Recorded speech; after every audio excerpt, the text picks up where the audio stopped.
হরে কৃষ্ণা, রাধে রাধে। সম্মানীয় দর্শক শ্রোতা বন্ধু, আগামী 17ই জুলাই বুধবার পালন করা হবে মহাপবিত্র শয়ন একাদশী বা দেব শয়নী একাদশী। এই একাদশী সারা বিশ্বে এই একই দিনে পালন করা হবে। এই একাদশী অত্যন্ত পবিত্র, গুরুত্বপূর্ণ এবং তাৎপর্যপূর্ণ একটি দিন। এই বিশেষ দিনটিতে আপনারা ক্রয় করে আনুন অতি স্বল্প মূল্যে একটি জিনিস, যার কার্যকরী ক্ষমতা কিন্তু অসীম, এবং আপনাদের বাস্তু দোষ দূর করে প্রচুর অর্থ প্রাপ্তি ঘটাতে, জীবনে বাধা বিঘ্ন দূর করে গ্রহ দোষ নাশ করতে এবং আর্থিক উন্নতি করে জীবনকে সাফল্য মণ্ডিত করতে এই বিশেষ জিনিসটি কিন্তু বাস্তুশাস্ত্র এবং জ্যোতিষ মতে অত্যন্ত গুরুত্বপূর্ণ ভূমিকা রাখে। আষাঢ়ে শুক্লপক্ষ একাদশী শয়নী একাদশী নামে পরিচিত। এই বিশেষ দিনটিতেই আগামী 4 মাসের জন্য ক্ষীর সাগরে নিদ্রায় যান জগৎ পালক ভগবান শ্রী হরি বিষ্ণু। 4 মাস পর তাঁর ঘুম ভাঙে এবং তার জেগে ওঠার দিনটিকে প্রবোধিনী একাদশী বলা হয়। শাস্ত্রমতে এই চতুর্মাসে জীবনে সুখ শান্তি বজায় রাখতে বেশ কিছু বিধি নিষেধ নিয়ম পালন করা উচিত, এবং কিছু কাজ আছে যা গৃহের কল্যাণে ভুল করেও করা উচিত নয়।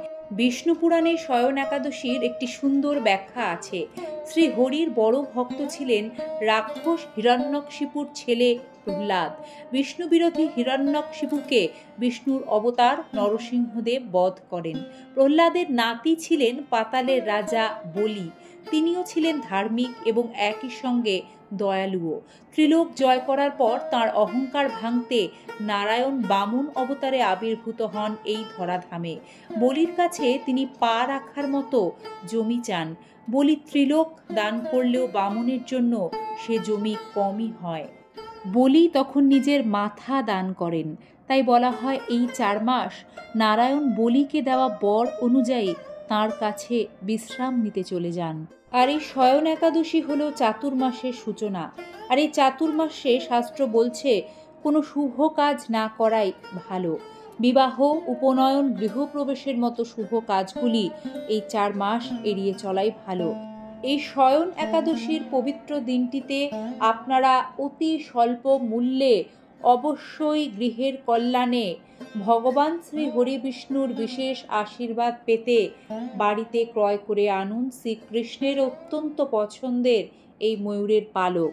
বন্ধুরা, জ্যোতিষ এবং বাস্তু বলছে ময়ূরের পালকের অসীম ক্ষমতা, ম্যাজিকের মতো কাজ করে। তবে জানতে হবে কোন সমস্যায় ময়ূরের পালক কোন নিয়মে বাড়ির কোন দিকে রাখতে হয়। আমরা জেনে নেব এ বিষয়ে বিস্তারিত। বাড়িতে ময়ূরের পালক থাকলে তার থেকে যে পজিটিভ এনার্জি ছড়িয়ে পড়ে তাতে বাস্তু দোষ দূর হয়। শ্রীকৃষ্ণের কাছে ময়ূরের পালক ছিল অত্যন্ত প্রিয়, তাই ময়ূরের পালক তিনি সব সময় মাথায় ধারণ করে থাকতেন। এছাড়া মা সরস্বতী, কার্তিক, গণেশ, মা লক্ষ্মী ও দেবরাজ ইন্দ্রেরও ময়ূরের পালক খুবই প্রিয়। আর এই হিন্দু ধর্মে ময়ূরের পালকের বিশেষ গুরুত্ব সেই আদি প্রাচীনকাল থেকে। বলা হয় যেহেতু ময়ূরের পালক ভগবান শ্রীকৃষ্ণের খুব প্রিয়, সেই কারণে এর সঠিক ব্যবহার বাস্তুদোষ গ্রহদোষ দূর করতে সক্ষম। বাস্তুশাস্ত্র বলছে ময়ূরের পালক ঘরে রাখলে অলৌকিক উপকার মেলে। বাস্তুমতে বাড়িতে ময়ূরের পালক রাখলে ধন সম্পদ বৃদ্ধি পায়, দোষ থেকে মুক্তি পাওয়া যায়। দোষ অর্থে গ্রহদোষ। জেনে নিন ময়ূরের পালক কোন সমস্যায় কোথায় কোথায় রাখলে শুভ ফল মিলবে। রাহুর দোষ কমাতে বলা হয় বাড়ির পূর্ব বা উত্তর পশ্চিম দিকে ময়ূরের পালক ঝুলিয়ে রাখা শুভ। পারিবারিক বিবাদ যাদের নিত্য সঙ্গী এবং এই অশান্তিতে যারা জেরবার হয়ে আছেন, চাইছেন মুক্তি পেতে, তারা বলবো শয়ন একাদশীর এই পবিত্র দিনটিকে একেবারেই হাতছাড়া করবেন না। এই বিশেষ দিনটিতে আপনারা অবশ্যই 7টি ময়ূরের পালক বাড়িতে ক্রয় করে এনে আপনাদের যে বসার ঘর রয়েছে তার পূর্ব দেওয়ালে একসাথে এই 7টি ময়ূরের পালক ঝুলিয়ে দেবেন। এতে পরিবারের সদস্যদের মধ্যে ধীরে ধীরে সম্প্রীতি বাড়বে এবং ঘরে সুখ শান্তি বজায় থাকবে। দাম্পত্য জীবনে সুখ আনতে এবং দাম্পত্য কলহ দূর করতে এই শয়ন একাদশীর দিন আপনারা 2টি ময়ূরের পালক একসাথে বাড়িতে কিনে এনে আপনাদের শোয়ার ঘরে রেখে দেবেন।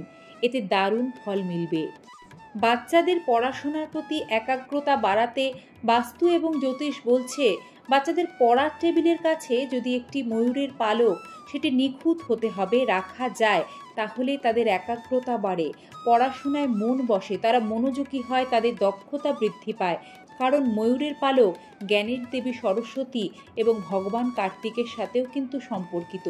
দারিদ্রতা, আর্থিক সমস্যা, অর্থ কষ্ট এবং অপব্যয় থেকে বাঁচতে এই শয়ন একাদশীর পবিত্র দিনে একটি নিখুঁত ময়ূরের পালক আপনারা বাড়িতে ক্রয় করে আনবেন। তারপর সেটিকে আপনাদের বাড়ির ঠাকুর ঘরে রেখে দেবেন। এতে বিশেষ উপকার পাবেন। পূজা বা মন্দিরে রাখা ময়ূরের পালক ঘরে বিশেষ আশীর্বাদ নিয়ে আসে। জন্মকুণ্ডলিতে যাদের কাল সর্প দোষ থাকে তাদের জন্য ময়ূরের পালকের প্রতিকার খুবই কার্যকর বলে মনে করা হয়।